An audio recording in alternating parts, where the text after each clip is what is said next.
ආයුබෝවන් ෆුඩ්බයිෂි YouTube channel එකට ඔයාලව අදත් ආදරෙන් පිළිගන්නවා. අද මම හදන්න යන්නේ Milo Dinosaur එකක්. ඉතින් අපි බලමු මොනවාද මේක හදන්න ඕනේ දේවල් කියලා.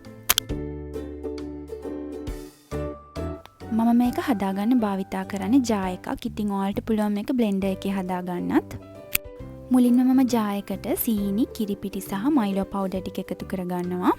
ඔයාලට පුළුවන් කැමැත්ත මත සීනි සහ කිරිපිටි වෙනුවට උකු කළ කිරි එහෙමත් නැත්නම් මිල්ක් මේඩ් භාවිතා කරන්න.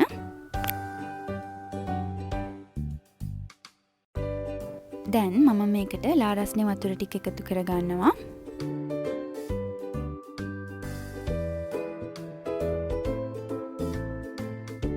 ඊට පස්සේ අපි මේක හැන්දකින් පොඩ්ඩක් කවලම් කරලා මේකේ පියන හොඳට තද වෙන්න වහලා මේක අපි හොඳට සොලව ගන්නවා.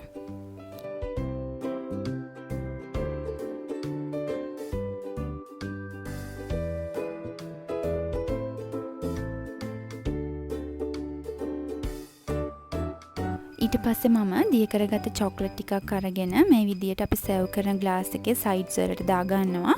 ඉතින් මේක කරන්න අවශ්‍යම නැහැ.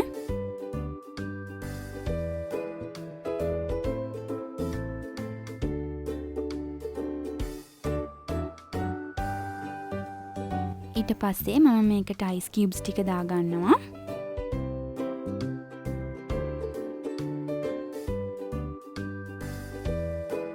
දැන් අපි හදාගත්ත මයිලෝ මිශ්‍රණය මේ අයිස් කැට ටික උඩින් දා ගන්නවා. ඊට පස්සේ අපි තව මයිලෝ පවුඩර් ටිකක් මේ විදියට අපේ ඩ්‍රින්ක් එක උඩින් දාගෙන මෙහෙම සරසලා පිළිගන්වන්න පුළුවන්. ඉතින් ඔයාලා මේ වගේ තවත් රසවත් වීඩියෝස් මගේ channel එකෙන් බලන්න කැමති නම් මතක තියෝ මගේ channel එක subscribe කරන්න. අද වීඩියෝ එක බලුවට ඔයාලට ගොඩක් ස්තුතියි. ආයෙත් දවසක හමු වෙනකන් සුබ දවසක්.